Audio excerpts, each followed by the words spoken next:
rayu ne ka zama laifi na mun kai shi da zoro kullum nasihar za mu rike manzan mu Mamudu ko da hali.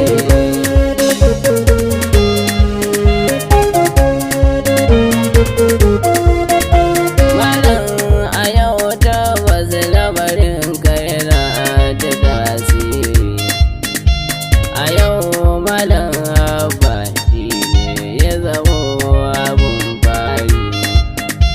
Na gaida yan Yusuf tafiyar ka tana a zanzari da dalili. Sahibin nuni, annabi sahibin nuni wani zamani. Salama nake yi muke riga da zato mulasani. Shugabar da sautuka ne burina ki sanyo ni a cikin masoyanki masu yabanki jinin adani har kamale.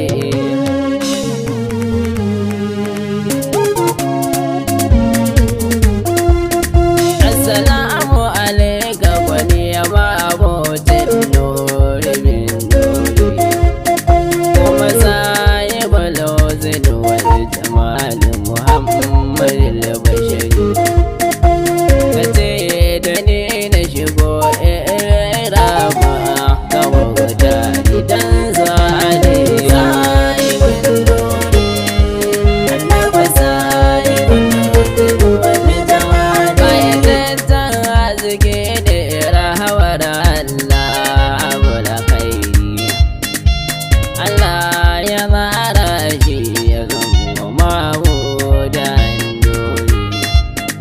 Arziki na Allah ne yan uwa a daina yin gari kan wakili.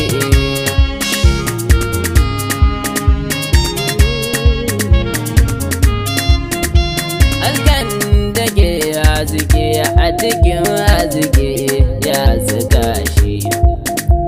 Ƙorana yin ta fito a cikinta yana kasan nashi.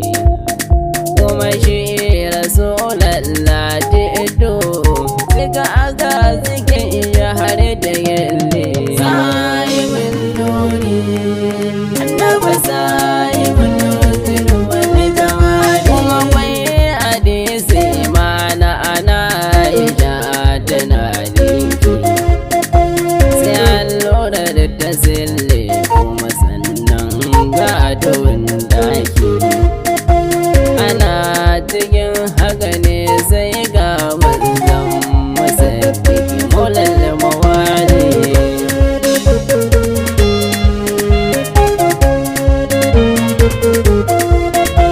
Almusin da ma'anan ne ya ce wa da anawan maira. Aisha me kike nema ta ce masa wata allura. Ina bude bakinsa ya haska mata daga allura shi kamali. Sahibin nuni, annabi sahibin nuni wani zamani. Kuran mu mun gode wa tabaraka da ya zabe mu a cikin al'ummar nan ta Rasulallahi manzon mu. Tsarkakakke tatacce daga Allah da Ibrahim Jalali. Sahibin nuni, annabi sahibin nuni wani zamani.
العين لمدينة صاحب الوزن بجو دقايتروا hasken dukkanin zamani ya rasuli sahibin nuri annabi sahibin nuri wani zamani wana ina ban kwana anan ne za na saya yawon